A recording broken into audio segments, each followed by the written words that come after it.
के साथ अपने स्थान पर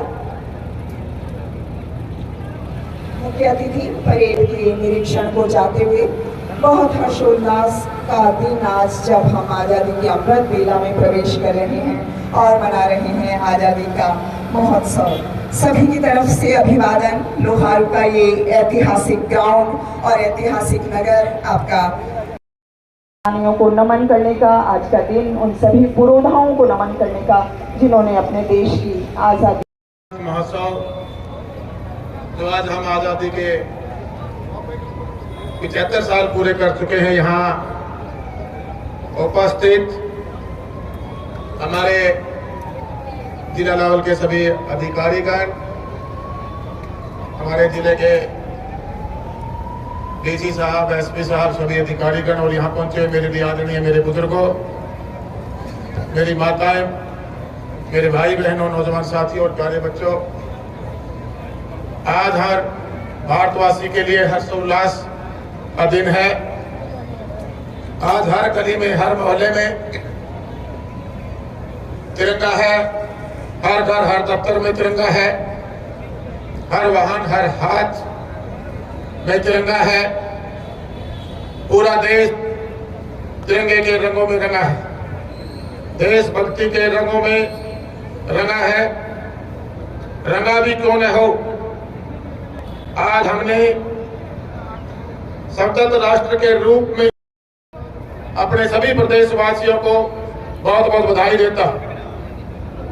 मैं इस पावन अवसर पर स्वतंत्रता की बलि वेदी पर अपने प्राणों की आहुति देने वाले सभी ज्ञात अज्ञात शहीदों को भावभीनी श्रद्धांजलि देता हूं। आज ही उन वीर सैनिकों को भी सलाम करता हूं जिन्होंने आजादी के बाद देश की एकता व अखंडता की खातिर अपने प्राणों को देश पर न्यौछावर कर दिया। भाइयों बहनों, सन 1857 की क्रांति सबसे पहले अम्बाला छावनी से शुरू हुई। यहाँ से उठी चिंगारी ने न केवल प्रथम स्वतंत्रता संग्राम का रूप धारण कर ईस्ट इंडिया कंपनी को शासन का अंत किया, बल्कि आगे चलकर ऐसा जन आंदोलन खड़ा कर दिया जिसके बलबूते पर हम सन 1947 में अंग्रेजी हुकूमत को उखाड़ फेंकने में सफल रहे। सन 1857 की क्रांति के दौरान प्रदेश का हर व्यक्ति क्रांति का केंद्र बन गया। भिवानी का रोहनाथ गांव, हांसी का लाल सड़क, झज्जर की लाल दिघी, महम का आजाद चौक और नसीमपुर व तावड़ी की लड़ाई अंग्रेजी हुकूमत के जुल्म सितम के खिलाफ हरियाणा वासियों के संघर्ष और बलिदान के साक्षी हैं। मेरे प्रदेशवासियों, जो कौम अपने सैनिकों, अपने सेनानियों, अपने शहीदों को याद नहीं रखती, उनका अस्तित्व मिट जाया करता है। इसी उद्देश्य से सन 1957 की क्रांति के शहीदों की स्मृतियों को सहेजने के लिए अम्बाला छावनी में शहीदी स्मारक का निर्माण किया जा रहा है। इसका कार्य लगभग पूरा होने वाला है। हरियाणा की माटी के लाल राव तुलाराम जी ने जिला महेंद्रगढ़ के नसीबपुर में अंग्रेजों का डटकर मुकाबला किया था। उनकी याद में वहां जल्द एक स्मारक बनाया जाएगा। इसी तरह रोहनास गांव के शहीदों की याद को ताजा रखने के लिए साथ साथ इसे आदर्श गांव बनाने के उद्देश्य से हमने रोहनास फ्रीडम ट्रस्ट की स्थापना की है। भाइयों बहनों, बड़े गर्व की बात है कि प्रधानमंत्री श्री नरेंद्र मोदी के आह्वान पर आज पूरा देश आजादी का अमृत महोत्सव मना रहा है।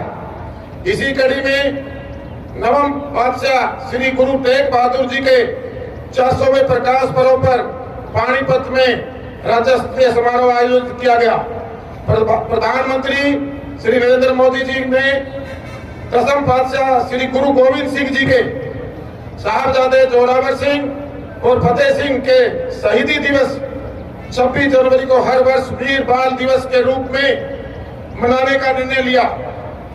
अमर स्वतंत्रता सेनानी नेताजी सुभाष चंद्र बोस की जयंती को पराक्रम दिवस के रूप में मनाने की पहल भी की। साथियों, प्यारे प्रदेशवासियों, गौरव का विषय है कि प्रधानमंत्री श्री नरेंद्र मोदी जी ने 13 से 15 अगस्त तक का देश भर में हर घर तिरंगा की अनूठी मुहिम चलाई है।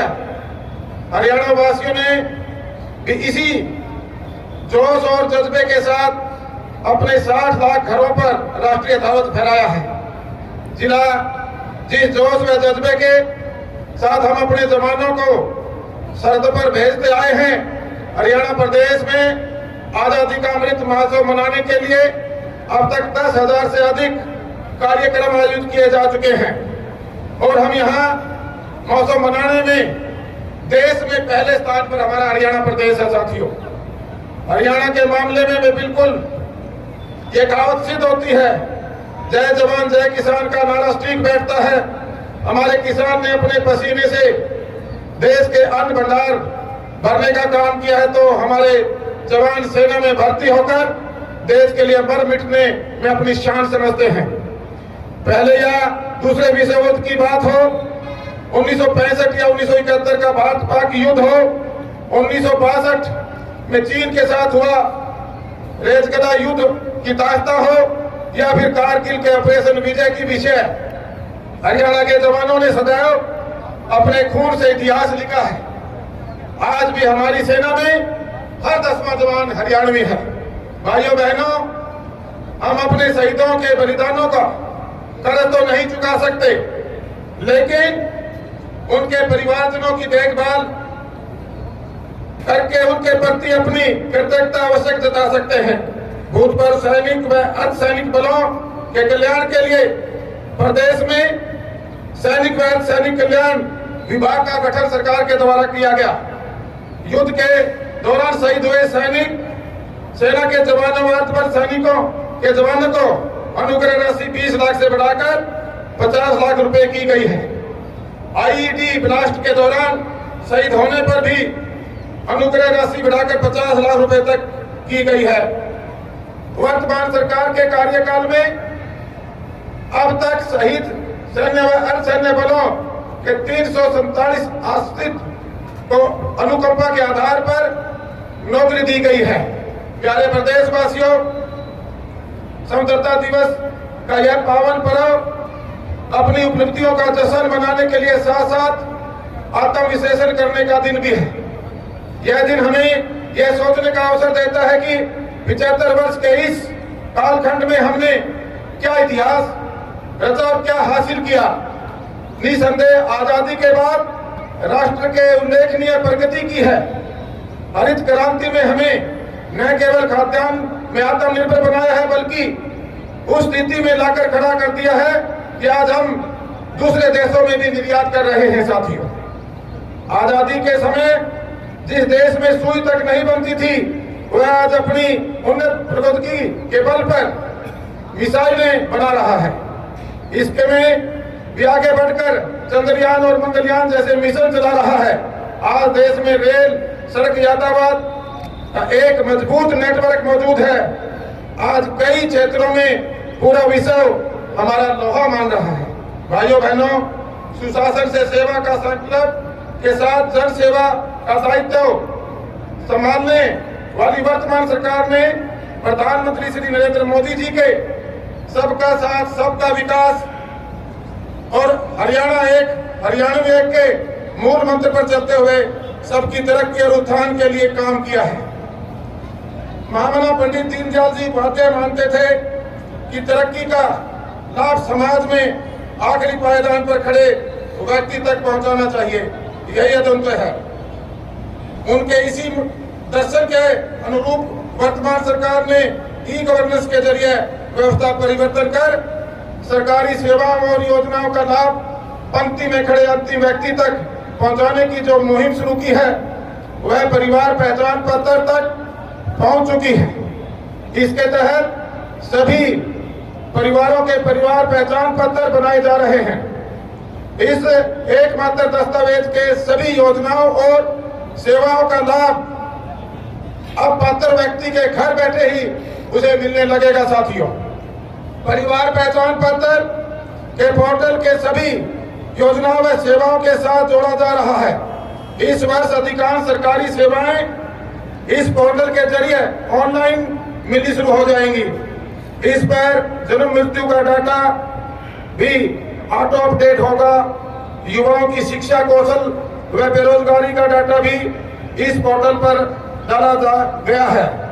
पीले राशन कार्ड बनाने का काम भी परिवार पहचान पत्र के माध्यम से किया जा रहा है। शुरुआत में जिला सिरसा व कुरुक्षेत्र में यह योजना पायलट प्रोजेक्ट के आधार पर शुरू की गई है। यदि कोई व्यक्ति